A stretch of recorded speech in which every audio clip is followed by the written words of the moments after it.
Hey everyone, and welcome to the Tech Impact. While the words you'll hear are entirely my own, crafted for you, the voice delivering them is generated by AI. Today marks our very first monthly episode, where we're diving deep into the critical world of cybersecurity. Our focus today is on a particularly insidious type of malware, remote access Trojans, or RATs. These are programs that give an attacker complete remote control over your computer, often without you ever realizing it. Think of it like handing over the keys to your entire digital life. With a RAT on your system, an attacker can access your most private files, watch you through your webcam, record every keystroke you type, and even use your own machine to launch attacks on others, turning your device into their silent accomplice. Today, we're not just going to talk about these threats, we're going to give you a first-hand look at how they operate and attack. I'll do this safely, of course, within a secure, isolated virtual environment so you can understand their mechanics without any risk. And most importantly, I'll walk you through actionable steps you can take to protect yourself against them. The history of rats is actually quite fascinating, and it truly shows how these digital threats have evolved over time. Back in the late 90s and early 2000s, seminal tools like Backorifice and NetBus emerged. These were often developed to demonstrate critical security flaws in operating systems like Windows 95 and 98, effectively highlighting how easy it was to gain control.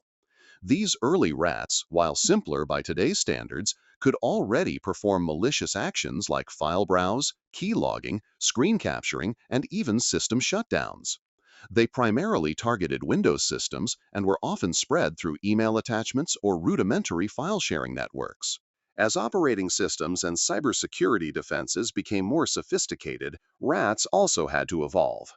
They moved from relatively simple backdoors to complex, multi-featured tools often sold or shared on underground forums, designed with advanced stealth techniques to evade detection. And crucially, while Windows remained a prime target, the threat landscape expanded. Today, we see modern rats capable of targeting not just Windows, but also Mac OS, Linux, and critically, Android mobile devices. This cross-platform capability means that truly anyone, regardless of their primary device, can be a potential target. Two prominent and highly capable examples of modern rats that we'll be discussing today are AsyncRAT and Quasar RAT. These are powerful, versatile tools commonly used in various cybercrime and even state-sponsored espionage campaigns. They can steal your credentials, monitor your every move, and give attackers comprehensive control over your infected device. AsyncRAT, for instance, is known for its effectiveness in stealing cryptocurrency wallets, its encrypted command and control communication, and its ability to establish persistence on a system through scheduled tasks or registry modifications. It's built to stay hidden and maintain long-term access. Quasar RAT, on the other hand, is an open source tool, meaning its code is publicly available. While this can enable legitimate uses like remote system administration, it unfortunately also means malicious actors can easily adapt and weaponize it. Quasar RAT boasts features like live screen capture, webcam recording, detailed file management, and even direct access to your system's registry, providing a broad spectrum of control. The good news, however, is that understanding these threats is the first step towards defending against them. And that's exactly what the rest of this episode is all about. Stick around as we break down their mechanics and, most importantly, equip you with the knowledge to safeguard your digital life. Now, we're going to get hands-on and start digging into AsyncRAT. I'm going to show you how to set it up and how it operates in a controlled environment. For a Trojan like this to work, you always need two main components, a server and a client. Think of the server as the attacker's control panel where they manage everything. The client is the malicious piece of software that gets installed on the victim's machine. Today, our server will be AsyncRAT itself, running on my PC, and we're going to build a client that will attempt to connect back to it. Now, a crucial point, I am doing this in a highly protected and isolated environment. My AsyncRAT demonstration is running inside Oracle VirtualBox, which is a virtual machine software. This creates a completely separate, contained operating system that cannot directly affect my main computer, what we call the host PC. Furthermore, for an added layer of security, my host PC, the one running VirtualBox, is actively defended by a robust antivirus solution. This is purely for demonstration purposes. In the real world, malicious actors typically use online servers, often compromised ones, to host and launch their attacks, making them harder to trace. So please remember, this is purely educational. We're breaking down how these threats work so you can better understand and protect yourself, not to replicate malicious activities. Now, let's talk about how AsyncRAT communicates. Like many applications, it relies on specific ports to send and receive data. By default, AsyncRAT commonly uses ports 6606, 7707, and 8808 for its operations. However, a key feature of AsyncRAT and many other RATs is that these default ports aren't fixed. An attacker can easily configure it to use custom ports of their choosing. This flexibility allows them to evade basic firewall rules that might be set to block common malicious port numbers, or simply to use less conspicuous ports. All right, with our AsyncRAT server running, let's move on to the client side, the malicious payload that would typically infect a target system. I'm going to show you how to build this client. We'll start by right-clicking within AsyncRAT and selecting the Builder option. Once the Builder window opens, the very first crucial step is configuring the connection settings. Here, we'll input our IP address and DNS. For this demonstration, we're using localhost, which essentially means we're pointing the client back to our own machine, acting as the server. Next, we'll specify the port number. We'll use 6606 today, which is one of AsyncRAT's default ports. In simple terms, a port is like a numbered door or channel on your computer. When applications want to send or receive information over a network, they use specific ports. It's how your computer knows which program should receive which piece of data, sort of like apartment numbers in a building, directing mail to the right resident. I strongly advise that for any testing or educational purposes you do, you only use localhost like I am. As I mentioned before, I cannot and will not show you how to illegally access another system. Real hackers, for their illicit activities, would use an online server with a public IP address to launch their attacks, which allows them to target victims anywhere on the internet. Moving on from connection settings, the next crucial option is Install. This is where we ensure the Trojan achieves persistence on a system. By creating an installer, even if the victim's PC is rebooted, the Trojan will remain active and continue its malicious operations. In advanced scenarios, this persistence can even be used to create chain attacks, where one compromised system facilitates further infections or maintains access to a network. For our demonstration client today, we're going to give the file a deceptive name, Windows Defender Updater 26.exe. This is a classic trick used by attackers.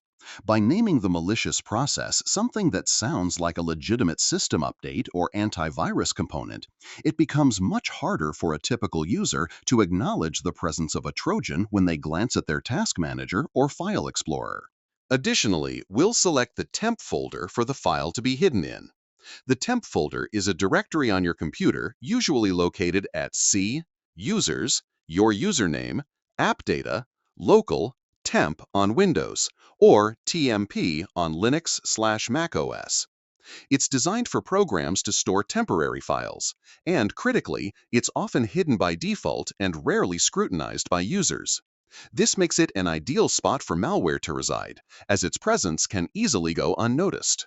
Next up in our client builder is the MISC, or Miscellaneous section. This option allows us to assign our client to a specific group. This is often used by attackers to organize their infected machines, especially when managing a large number of compromised systems. For our demonstration, we'll name our client's group Windows Defender, once again playing on a legitimate-sounding name to blend in. Below that, you'll find an option for anti-analyzing. This is a critical feature for malware. When enabled, it makes the client much harder to detect by antivirus software and security analysts. Anti-analyzing techniques are essentially tricks malware uses to figure out if it's running in a safe, controlled environment, like a virtual machine or a security sandbox, where researchers might be trying to study it. If the malware detects it's being analyzed, it might refuse to execute its malicious payload, shut down entirely, or simply behave normally. This prevents security tools from properly understanding its full capabilities and generating effective signatures for detection, making it a very effective stealth mechanism for the Trojan. Moving on to the assembly option, this is a highly deceptive feature that allows the attacker to make their malicious client appear even more legitimate. Here, we can clone the information from an existing executable file, including its version details, company name, product name, and most importantly, its icon. This means that when the Trojan is running in the victim's task manager, or when they look at the file on their system, it will display the exact same icon and information as a trusted application. This makes it incredibly difficult for a user to distinguish the malicious process from a genuine one, as it visually appears completely safe. For this demonstration, I'm going to use the Proton VPN executable from where I installed the software to clone its information.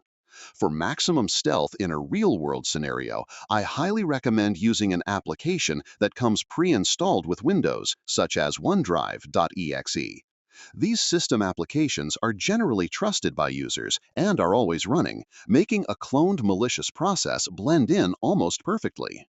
Finally, once all our settings are configured, the connection details, persistence options, and deceptive assembly information, the last step is to click Build. This will compile everything we've specified into our malicious client executable, ready for potential deployment. Before we hit Build, you'll notice an important option, Obfuscator. I'm definitely going to use this, and here's why it's so significant in the world of malware. Obfuscation is essentially a way of encrypting or stealthing the client's code. It intentionally makes the code incredibly difficult for humans or automated tools to read and understand. This is primarily done to make reverse engineering much harder. Security researchers and antivirus companies often reverse engineer malware to understand how it works, what it does, and how to detect it. Obfuscation severely hinders this process. The trade-off, however, is that obfuscating an executable usually makes the file size bigger. But for attackers, this slight increase in size is well worth the added privacy and stealth, as it buys them more time before their malware is fully analyzed and detected. All right, now that we've covered all the settings, it's time to actually build our client. We're going to create the executable, and for its file name, we'll use protonvpn.exe. This ensures it perfectly matches the assembly information and icon we cloned earlier, making it even more convincing. And for simplicity in our demonstration, we're going to build this client right into the same directory as our AsyncRAT server application. In a real-world attack, this executable would then be prepared for delivery to a victim, perhaps via a malicious email attachment, a compromised website download, or even a USB drive. Now that we have our protonvpn.exe client built and ready, we're going to take the final step in our demonstration, running it on our own PC. This is where you would typically see a real infection unfold, but please remember the strict security measures I've detailed throughout this episode. For legal and ethical reasons, I cannot and will not simulate a real attack on a separate, vulnerable system. Our goal here is purely educational, to show you the mechanics in a controlled environment so you can learn to protect yourself. Instead, our AsyncRAT server is going to find its target right here on this machine using localhost. This means we are effectively attacking ourselves. The client will attempt to connect back to the server running on the very same computer. It's a controlled loop, allowing us to observe the rat's behavior without any risk of harming other systems or engaging in illegal activity. And there it is. As soon as our protonvpn.exe client was executed, our AsyncRAT server immediately found its target after restarting the server. You can now see the new entry appearing in our server panel, indicating a successful infection on our local machine. Now that we have this connection established, we can finally explore the extensive capabilities at our disposal when a PC is compromised using AsyncRAT. This is where the true power and danger of a remote access Trojan becomes apparent. Once a client connects, AsyncRAT immediately populates its panel with valuable information about the compromised machine. This is crucial for attackers to understand their target. First, we get the process ID, or PID, of the infected machine. In our case, since we're attacking ourselves, you'll see our local host IP 127.0.0.1 and the port 6606 through which the connection is established. Then we can see the country of the attacked machine. This helps attackers prioritize targets or understand their geographical spread. We also see the group our client process is hidden within. In our demo, that's Windows Defender helping the attacker manage their different campaigns. Further details include the operating system of the compromised machine, the timestamp when the Trojan was installed, which is vital for tracking the duration of access, and perhaps most importantly, the antivirus software installed on the attacked machine. Here, you might be glad to see Windows Defender as the detected antivirus, because while it's a default line of defense, other commercial, well-known antivirus solutions are often more potent and harder to trick, providing a much stronger challenge for rats like AsyncRAT to bypass. Now that we have a connection to our infected machine, let's dive into some of the powerful actions we can perform. One of the fundamental capabilities is the ability to send files to the target, either directly into memory or saving them to disk. Let's first talk about sending a file directly to memory. This is a highly stealthy technique. When a file is loaded into memory, it means the malicious code executes without ever being written to the hard drive. This is often referred to as fileless malware. It's incredibly useful for attackers because it leaves minimal forensic traces on the disk, making it much harder for antivirus software and security analysts to detect and analyze.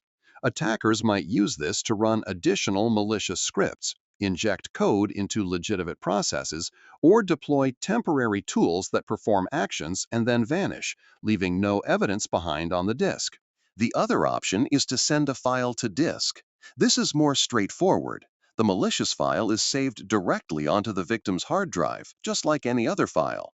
While it leaves a footprint, it's essential for deploying persistent malware like additional rats, ransomware, or keyloggers that need to survive reboots.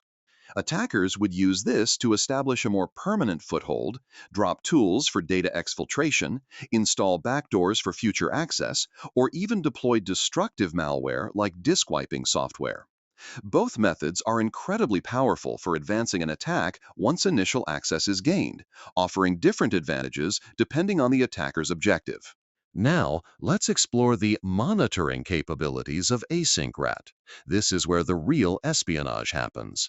The range of options here gives an attacker extensive visibility and control over the compromised machine. First, we have Remote Desktop. This allows the attacker to view the victim's screen in real time, just as if they were sitting directly in front of the computer. More than just viewing, they can also take full control of the mouse and keyboard, executing commands and navigating the system remotely. Then there's the keylogger. This feature silently records every single keystroke typed by the victim. Imagine the information an attacker can collect: passwords, credit card numbers, sensitive messages, search queries, anything typed on the keyboard is captured. Password recovery attempts to extract saved credentials from browsers like Chrome or Firefox, email clients, and other applications, giving attackers access to the victim's online accounts. The file manager provides full access to the victim's entire file system, allowing files to be browsed, downloaded, uploaded, deleted, or even executed remotely. The process manager gives the attacker a view of all running processes on the victim's computer, enabling them to terminate critical security software or inject malicious code into legitimate applications. Report Windows provides details about open windows and active applications, giving insight into what the user is currently doing. And finally, the webcam option. This allows the attacker to silently activate the victim's webcam, recording video or capturing images without any indication to the user. Similarly, they can often activate the microphone to listen in on conversations. For our demonstration, we'll focus on the remote desktop and the file manager. These are perhaps the most visually compelling and fun to see in action, truly illustrating the level of control an attacker can achieve. Beyond basic monitoring, AsyncRAT also packs a range of miscellaneous functionalities that allow for even deeper compromise and broader attack strategies. These are the advanced tools in an attacker's arsenal. First, the bot killer option. This feature is used by the attacker to eliminate any competing malware or botnet clients already present on the infected machine. It's about ensuring the attacker maintains exclusive control and doesn't have to share the compromised system with other malicious actors. Next, USB spread. This is a powerful propagation technique. When enabled, AsyncRAT can automatically copy itself to any USB drive connected to the infected computer. When that infected USB drive is then plugged into another machine, the malware attempts to auto-run or trick the new user into executing it, rapidly spreading the infection to new systems. The seed torrent option can leverage the infected machine to seed malicious torrent files. This can be used to distribute more malware or leverage the victim's bandwidth as part of a larger file sharing operation, further complicating the attack's origin. A highly critical feature is the remote shell. This provides the attacker with direct command line access to the infected machine. It's like opening a terminal or command prompt on the victim's computer, allowing them to execute virtually any command. Install software, manipulate system settings, or move through the network, all from afar. Then we have the DOS attack capability. This allows the attacker to use the compromised machine as part of a botnet to launch a denial of service attack against a specified target. By flooding a server or website with an overwhelming amount of traffic from multiple infected machines, the attacker can effectively take it offline, disrupting services or extorting victims. The execute.net code option offers incredible flexibility. It allows the attacker to inject and run custom .NET code snippets directly on the victim's machine. This means they're not limited to AsyncRAT's built-in features. They can develop and deploy highly specific malicious functions on the fly, tailored to their attack needs. And finally, the File Searcher. This is used to automatically scan the victim's file system for specific file types or keywords. Attackers commonly use this to quickly locate sensitive documents, cryptocurrency wallets, or other valuable data they wish to steal, automating the process of data discovery. Beyond simply monitoring, AsyncRAT's Client Manager provides the attacker with direct control over the client installed on the attacked machine. This allows for both ongoing management and, crucially, evasion tactics. First, we have options like close and restart the client. This gives the attacker the ability to temporarily stop and restart a malicious process. They might do this to troubleshoot an issue or simply to refresh the connection. The update option allows the attacker to push new versions of the malware to the compromised system. This is vital for maintaining access as security defenses evolve or for adding new capabilities. Show Folder simply opens the hidden directory where the client is installed on the victim's machine, giving the attacker direct access to its location. Perhaps one of the most critical options here, from an attacker's perspective, is uninstall. Imagine if the user of the attacked machine starts to become suspicious. They might notice unusual activity, a slowdown, or strange processes running in Task Manager. They might even use tools to check which ports are sending data from their machine.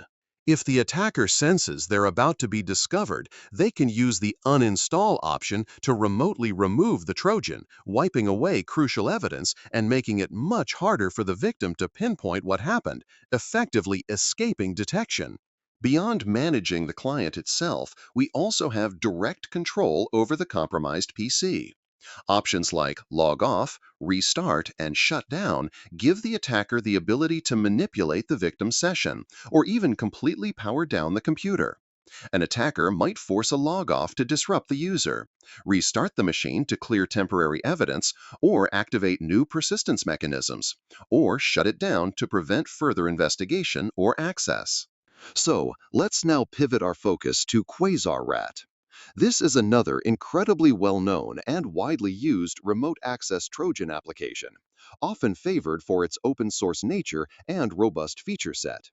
While it shares many similarities with AsyncRAT, it also has its own unique characteristics and is frequently seen in various cybercrime and even state-sponsored operations.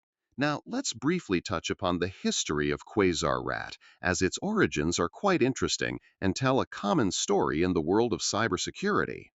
Quasar RAT, originally known as XRAT 2.0, first emerged around July 2014. It was rebranded as Quasar in August 2015 with the release of VERS 1.0.0.0.0.0. What makes Quasar unique and somewhat problematic is that it was developed as an open source project, primarily written in C#. Its code was publicly available on platforms like GitHub. Initially, Quasar was promoted as a legitimate remote administration tool intended for purposes like user support or employee monitoring. However, its open source nature quickly led to its adoption by threat actors, from opportunistic cybercriminals to sophisticated state-sponsored groups. Its robust features and customizable code made it incredibly popular for cybercrime and espionage campaigns globally, adapting to various malicious needs over the years. After running Quasar RAT, you'll immediately notice its interface. While it has its own distinct design, you'll see it looks quite similar to AsyncRAT in terms of its overall layout and how it presents connected clients. The core concept of a centralized server managing multiple connections remains consistent. In the top menu, you'll find several options. The File button, for instance, in Quasar RAT, typically has only one option, to close the application. So we'll go ahead and skip past that for our demonstration, as its function is self-explanatory. Instead, we're going to dive right into the Settings button. This is where we configure Quasar RAT's behavior, set up its listening ports, and prepare it for building our client, much like we did with AsyncRAT, but with Quasar's specific options. Adjacent to the port number, you'll find the Start Listening button. This is the crucial step that activates the Quasar RAT server, telling it to open that specific port and await incoming connections from clients. When activated, the server begins actively scanning for and accepting connections from any client you've built and successfully deployed on other machines. And here's a critical point to remember. For a successful connection to be made, for your client to be reached by the server, the client executable you built must be configured to use the exact same port number that you choose and activate here in the server settings. If they don't match, the connection simply won't establish. First, enable IPv6 support. IPv6 is the newest version of the Internet Protocol, designed to replace IPv4. It offers a vastly larger address space and new features. By enabling IPv6 support, the RAT can communicate over modern networks that might be using IPv6, expanding the potential target pool and sometimes offering new ways to evade detection that are specific to IPv6 traffic. Then there's Listen to New Connections on Startup. This is a convenience feature for the attacker. When checked, the Quasar RAT server will automatically start listening for incoming client connections as soon as the application is launched, saving the attacker from manually clicking Start Listening every time they open the program. Show pop-up notification on new connection is exactly what it sounds like. When a new client successfully connects, a small notification window will pop up on the attacker's screen. This is a quick visual alert, letting the attacker know immediately that a new target has been compromised or has reconnected. Try to automatically forward the port, UPnP, UPnP stands for Universal Plug and Play, a protocol that allows devices on a network to discover each other and automatically open necessary ports on a router. Attackers enable this to simplify the process of making their RAT accessible from outside the local network. If the victim's router has UPnP enabled, the RAT can automatically configure port forwarding, bypassing the need for the attacker to manually configure the router, which is crucial for remote access. Show tooltip on client with system information. This is another convenience feature for the attacker. When enabled, hovering over a connected client in the Quasar RAT panel will display a small tooltip containing quick summary information about that compromised system, such as its operating system, uptime, or antivirus status, providing immediate context without having to dig into full details. Finally, enable NoIP.com DNS Updater. Many home internet connections use dynamic IP addresses that change periodically. This makes it hard for an attacker to maintain a consistent connection to their RAT server if they're hosting it from a dynamic IP. Services like NoIP.com provide dynamic DNS, mapping a static hostname like myevilrat.noip.biz to a changing IP address. By enabling this updater, Quasar RAT will automatically update that hostname with the server's current IP whenever it changes, ensuring the attacker can always reach their server regardless of IP fluctuations. Now that we've explored all the configuration options and built our Quasar RAT client with our desired settings, it's time to bring our server to life. We're going to come back to these settings specifically to activate the server and enable it to listen for incoming connections from our newly created client. Now, let's move into the Builder section of Quasar RAT to create our client executable. This is where we define the characteristics and stealth capabilities of the malicious file we'll deploy. We'll start with the basic settings. The very first option here is Client Tag. This serves as a client identification label. It's a way for the attacker to categorize and identify individual compromised machines within their control panel, especially when they have many victims. We're going to set our client tag to Proton VPN Updater, continuing our theme of mimicking legitimate software to blend in. This is a crucial technical feature. In the world of software, a mutex, short for mutual exclusion, is a programming object designed to ensure that only one instance of a particular program or process is running on a system at any given time. Think of it like a do not disturb sign for a specific program. Malware uses mutexes for a few reasons. Primarily, it prevents the malware from accidentally reinfecting a system that's already compromised, which could lead to instability or increase the chances of detection. It's like an animal marking its territory. You can click the Random Mutex button to generate a unique mutex name, which helps in evading signature-based detection by antivirus software that might look for common, hard-coded mutex names associated with known malware. Finally, under Basic Settings, we have Unattended Mode. Activating this is paramount for a remote access Trojan. It allows the attacker to gain full remote control of the client without any user interaction required on the victim's end. This means no pop-up prompts asking the user to approve a connection, no notifications, nothing. In a legitimate remote support tool, unattended mode is used by IT professionals to maintain servers or user workstations after hours. But in a RAT, it means persistent, silent access for the attacker, allowing them to spy, steal data, or deploy further malware whenever they wish, completely unbeknownst to the victim. Now we move to arguably the most important section of the Quasar RAT client builder, connection settings. This absolutely has to be handled carefully, as it dictates how and where your malicious client will connect back to your server. Here, you'll see a list for Connection Host. This is where we tell the client the IP address or host name of our server, the machine running Quasar RAT that will listen for connections. Below that, in the IP/hostname field, is where we'll input that address. In a real-world scenario, an attacker would typically use their public IP address assigned by their internet service provider or a dynamic DNS hostname if their IP changes. You can often find your public IP address by simply searching "What is my IP" on Google, or your local network IP by running iconfig on the command prompt if you're on Windows. However, for our demonstration and testing purposes, to ensure everything stays within our controlled environment, we're going to use the local host IP address, 127.0.0.1. This is a special IP address that always refers to this computer itself. So our client will attempt to connect back to the Quasar RAT server running on the very same machine. Next, we're going to enter the port where the connection will be listened on.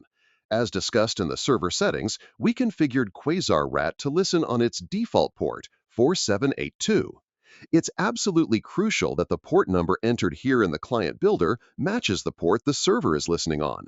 If these numbers don't align, the client won't be able to find and connect to your server. Now, let's look at the installation settings. If an attacker chooses to install the client on the victim's machine, which is common for persistence, these options determine where and how stealthily the malware will reside. You have several critical choices for the installation directory. User application data. This typically points to the %app data folder, e.g., C, users, username, app data roaming, or C, users, username, app data local.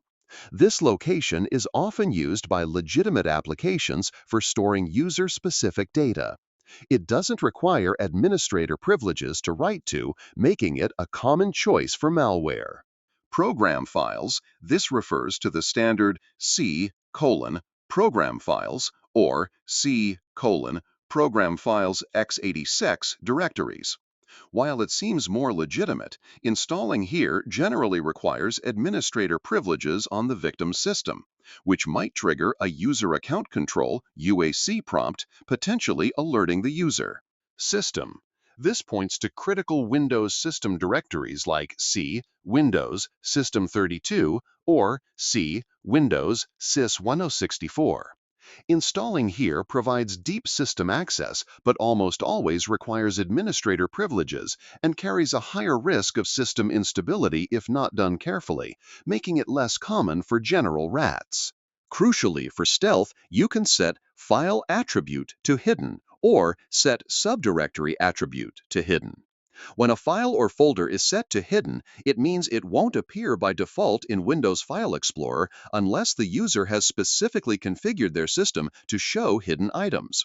This significantly reduces the chances of the victim accidentally stumbling upon the malicious files.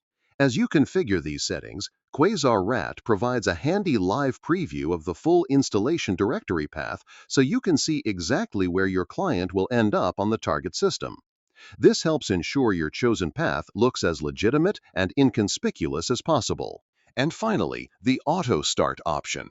This is critical for persistence. When enabled, the client is configured to automatically run every time the computer starts up or a user logs in. This ensures that even if the victim reboots their PC, the Trojan automatically reactivates, maintaining the attacker's access indefinitely without needing re-execution. Just like in AsyncRAT, Quasar RAT offers an assembly section in its builder. This is a critical feature for stealth, allowing the attacker to completely fake the identity of their malicious client. Here, you can enter fake information about your client executable to make it appear as a legitimate application. This includes fields like product name, what the software is called, e.g., Proton VPN client, description, a brief explanation of what the program does, e.g., secure and private internet access, company name, the developer of the software, e.g., Proton Technologies AG, copyright, legal copyright information, trademarks, registered trademarks associated with the product, original file name, the name of the original legitimate executable you're impersonating, e.g., protonvpn.exe. You can also specify the product version and file version. These are version numbers usually seen in the Details tab of a file's properties in Windows. Product version typically refers to the overall version of the software product, while file version might refer to the specific version of that particular executable file within a larger product. By setting these to match a legitimate application, the malware further blends in. Finally, you can upload your own assembly client icon.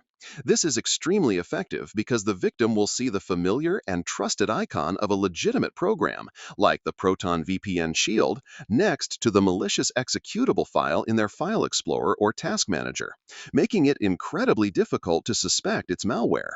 System information. This provides the attacker with a detailed overview of the victim's computer. This includes crucial data like the operating system version, CPU and RAM specifications, disk drive information, network adapters, logged-in users, and often even hardware serial numbers. This helps an attacker understand the target's environment, identify vulnerabilities, or plan further attacks. File Manager. Just like in AsyncRAT, this is a core feature, offering full control over the victim's file system. An attacker can browse directories, download sensitive files, upload additional malware or tools, rename, delete, or even execute files remotely. This is the primary tool for data exfiltration and dropping new payloads. Startup Manager. This feature allows the attacker to view, add, modify, or remove programs that automatically launch when the victim's computer starts up or when a user logs in. It's a key tool for maintaining persistence, ensuring the RAT or other malicious software runs after reboots, even if the user attempts to close it. Task Manager.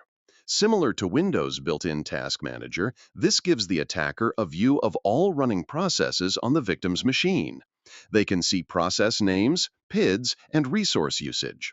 More importantly, they can remotely terminate processes, which can be used to stop antivirus software, kill legitimate applications, or halt security tools the victim might be running. Remote Shell. This provides command line access to the compromised system. It's essentially a remote terminal where the attacker can type and execute arbitrary commands as if they were sitting directly in front of the victim's computer.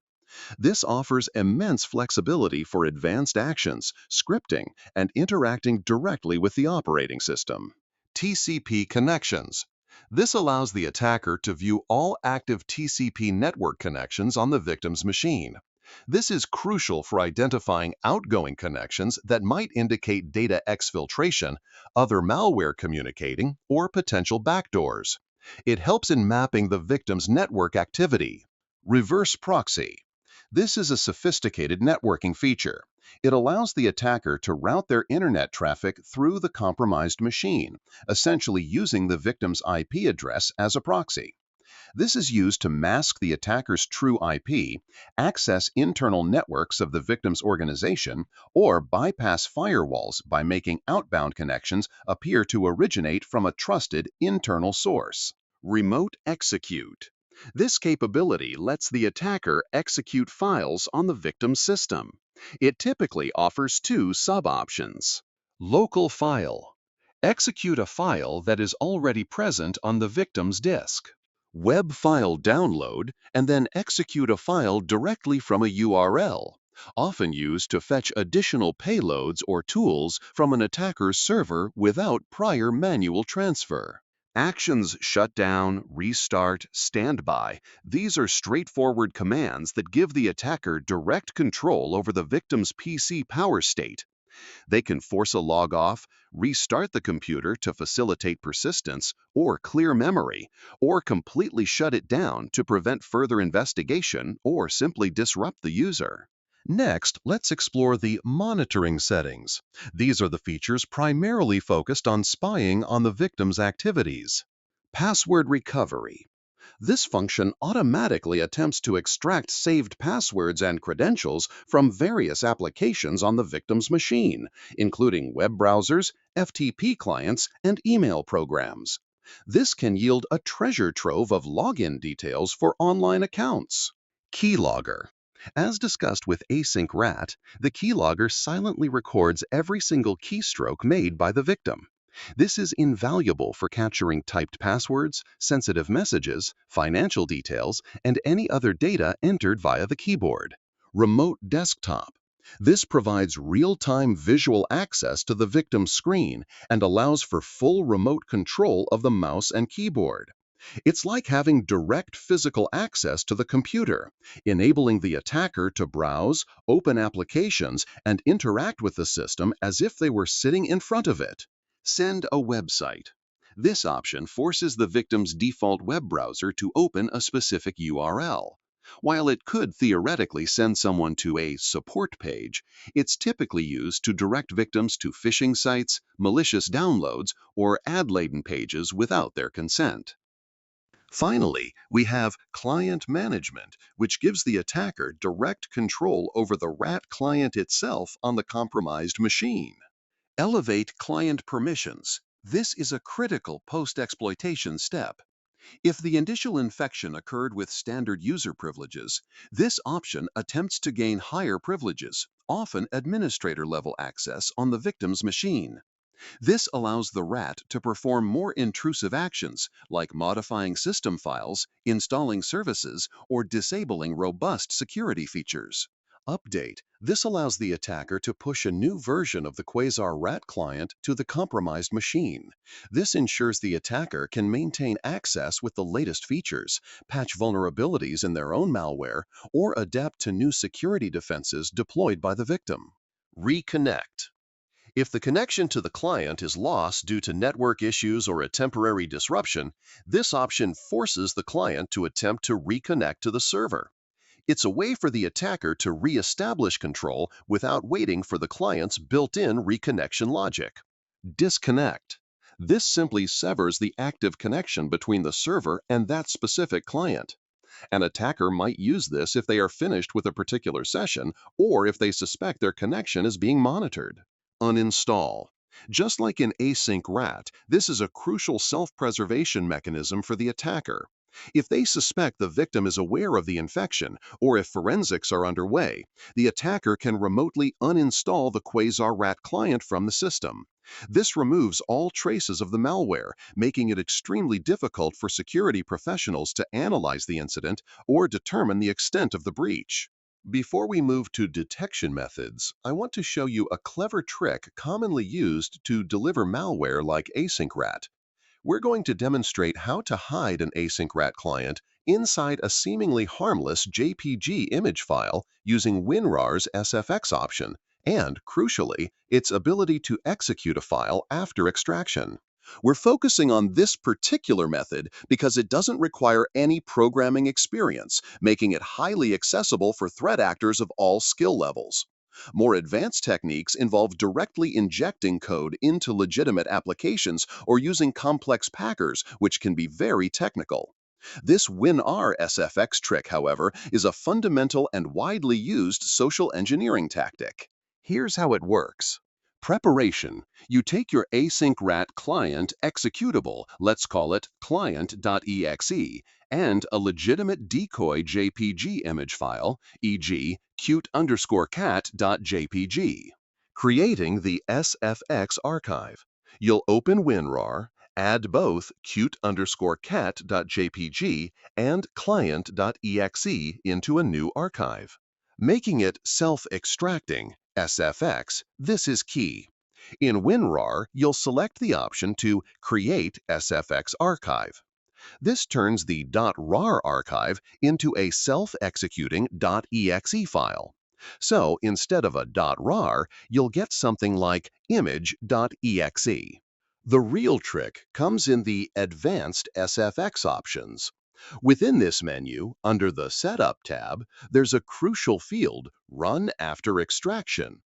Here, the attacker specifies commands that the SFX executable will run automatically after it extracts its contents to a temporary location.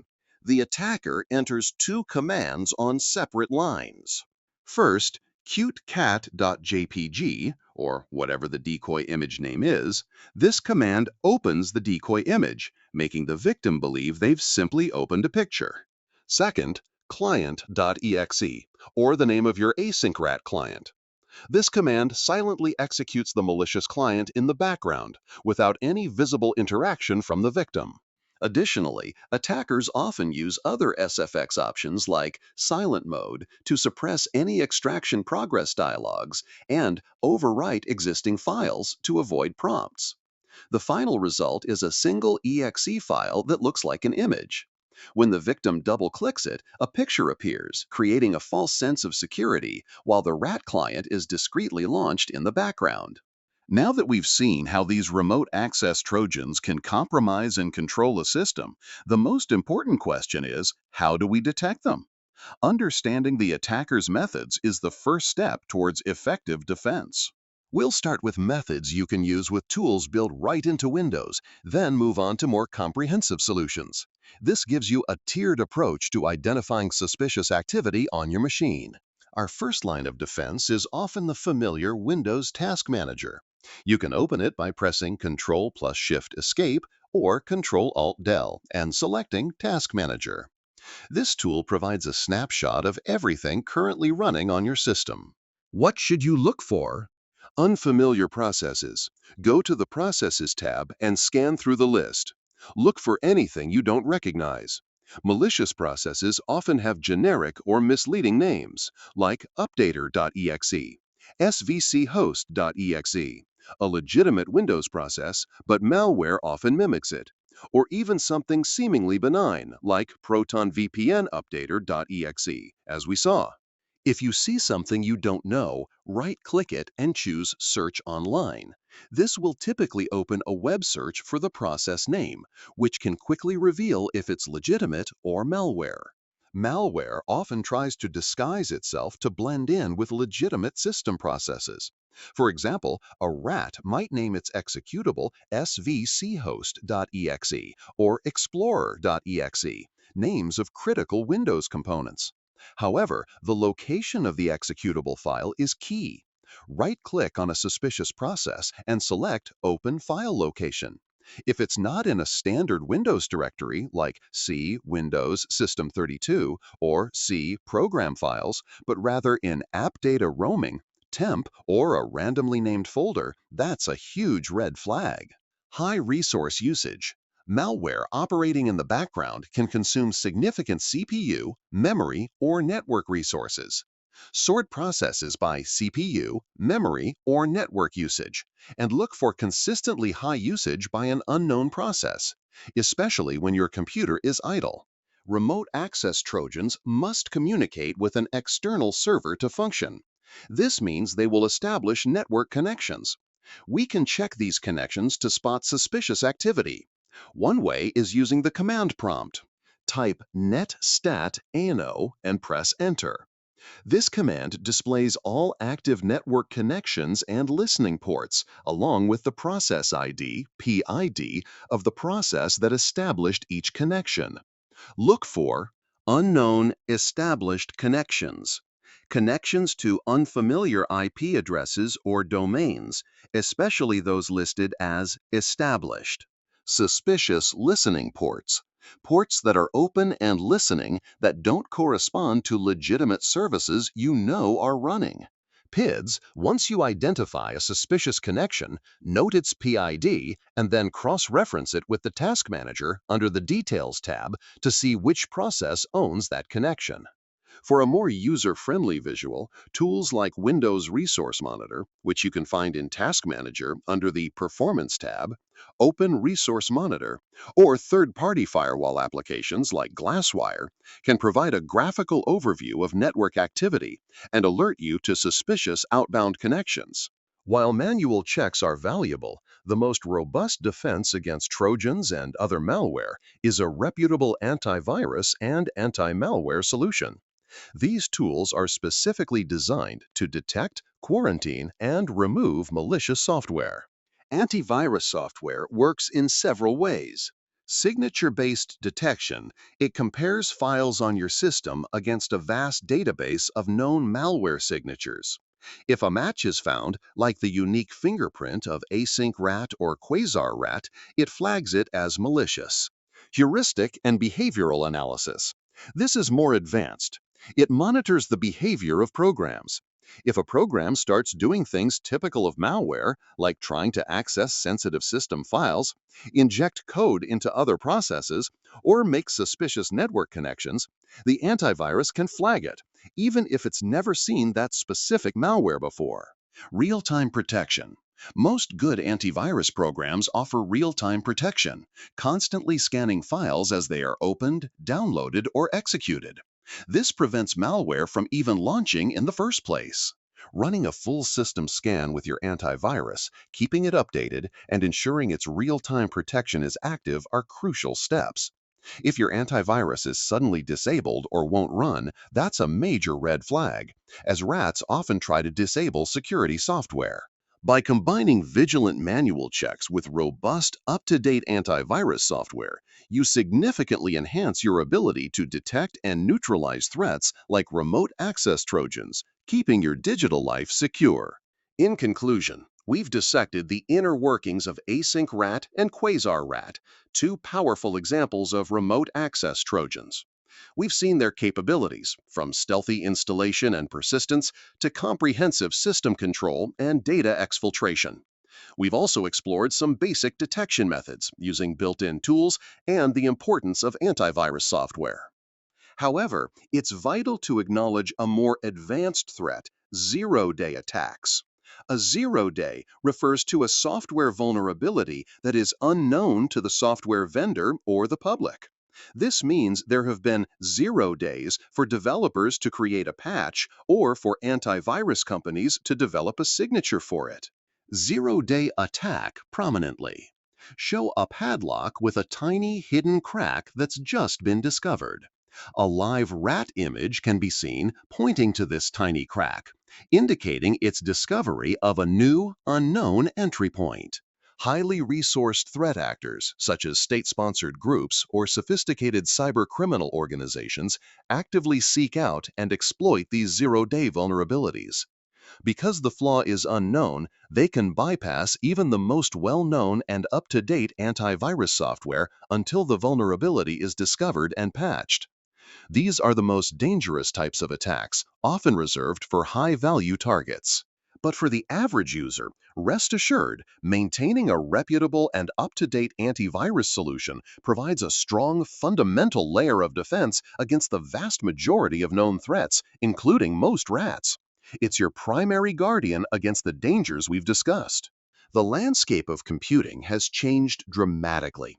From the early days of MS-DOS, where computers were mostly single-tasking and internet connectivity was a rare luxury, we've evolved to modern Windows, Mac OS, and Linux systems, multitasking powerhouses where an internet connection is the default, always-on state. And now, with the pervasive reach of mobile operating systems like iOS and Android, our smartphones and tablets are constantly connected, extending our digital footprint across every aspect of our lives. This continuous connectivity, while incredibly convenient, also means we are perpetually exposed to potential attacks. The digital world is a double-edged sword, powerful but also perilous. By understanding the threats, knowing how to spot suspicious activity, and utilizing the right security tools, you empower yourself to navigate this landscape safely. Thank you for joining us on this deep dive into remote access Trojans. I hope this episode has shed light on the mechanics of these threats and empowered you with knowledge for better defense. And mark your calendars, because for our next month's episode, we're shifting focus to another critical aspect of cybersecurity: privacy. We'll be exploring practical strategies and tools for how to keep your privacy when you're surfing online, navigating the vast and often data-hungry digital world. Until then, stay informed, stay vigilant, and most importantly, stay safe.